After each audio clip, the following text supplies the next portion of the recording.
Assalamualaikum warahmatullahi wabarakatuh. Perkenalkan, nama saya Khairul Anam Yuza, kelas F.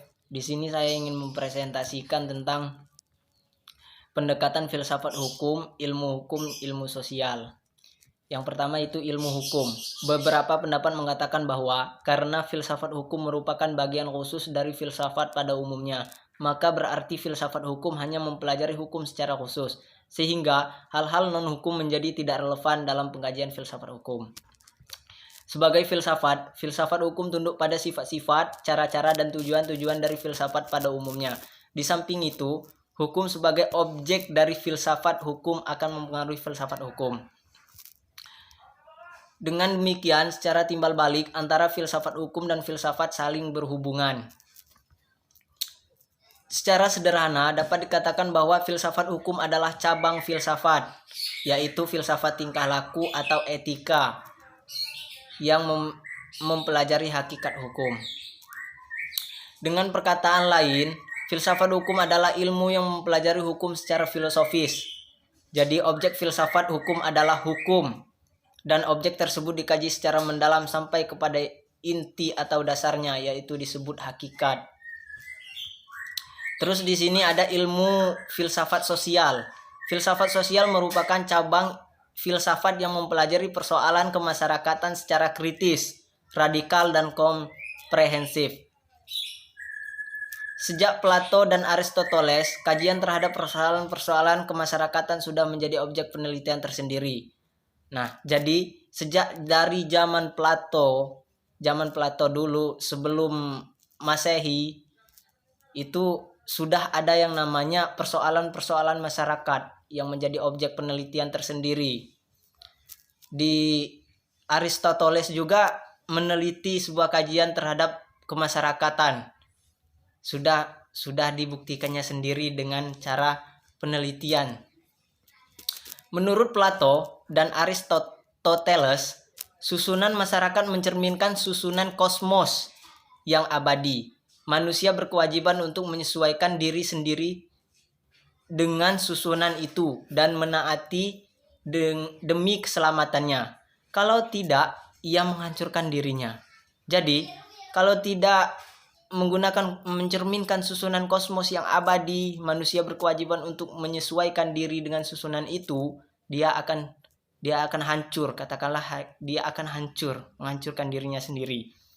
Pada abad pertengahan, masyarakat Eropa masih memperlihatkan pada pola dasar yang sama, hanya sekedar mengoreksi terhadap paham Plato dan Aristoteles. Paham tentang otonomi kosmos diganti dengan paham heteronominya, yaitu kepercayaan bahwa kosmos tidak berdiri sendiri, tetapi bergantung pada kemahakuasaan Allah. Ketertiban kosmos adalah suatu ketertiban yang telah diciptakan. Jadi paham heteronominya, kepercayaan kosmos itu tidak hanya berdiri sendiri, tetapi bergantung kepada kekuasaan Allah SWT yang telah diciptakannya. Terus di sini ada perubahan hukum dan sosial. Proses terjadinya perubahan-perubahan pada masyarakat di dunia pada dewasa ini merupakan suatu gejala yang normal, yang pengaruhnya menjalar dengan cepat ke bagian-bagian lain dari dunia. Antara lain berkat adanya komunikasi modern dengan taraf teknologi yang berkembang dengan pesatnya. Penemuan-penemuan baru di bidang teknologi, terjadi suatu revolusi perubahan, yaitu terjadi perubahan, modernisasi pendidikan, modern pendidikan, dan lain-lain. Kejadian yang di suatu tempat dengan cepat dan dapat diketahui oleh masyarakat lain yang bertempat tinggal jauh dari pusat terjadi peristiwa tersebut.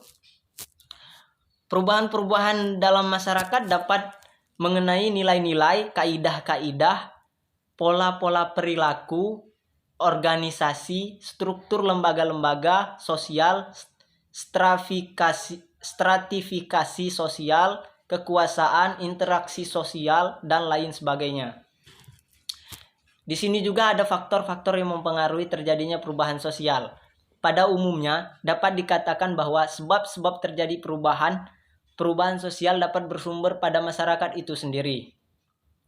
Jadi perubahan-perubahan sosial yang ada di masyarakat itu sendiri hanya perubahan yang diubah oleh masyarakat itu sendiri. Dan ada yang letaknya di luar masyarakat tersebut, yaitu yang datangnya sebagai pengaruh dari masyarakat lain atau dari dalam sekelilingnya. Sebab-sebab bersumber dari masyarakat itu sendiri adalah antara lain bertambah atau berkurangnya penduduk, penemuan-penemuan baru, pertentangan dan terjadi revolusi. Suatu perubahan sosial dapat bersumber pada sebab-sebab yang berasal dari luar masyarakat tersebut. Misalnya sebab-sebab yang berasal dari lingkungan alam, peperangan, pengaruh kebudayaan, masyarakat lain, dan sebagainya. Mungkin hanya sampai di situ saja presentasi dari saya. Apabila ada kekurangan, saya mohon maaf. Saya ucapkan terima kasih. Saya akhiri, wabillahi taufiq wal hidayah. Wassalamualaikum warahmatullahi wabarakatuh.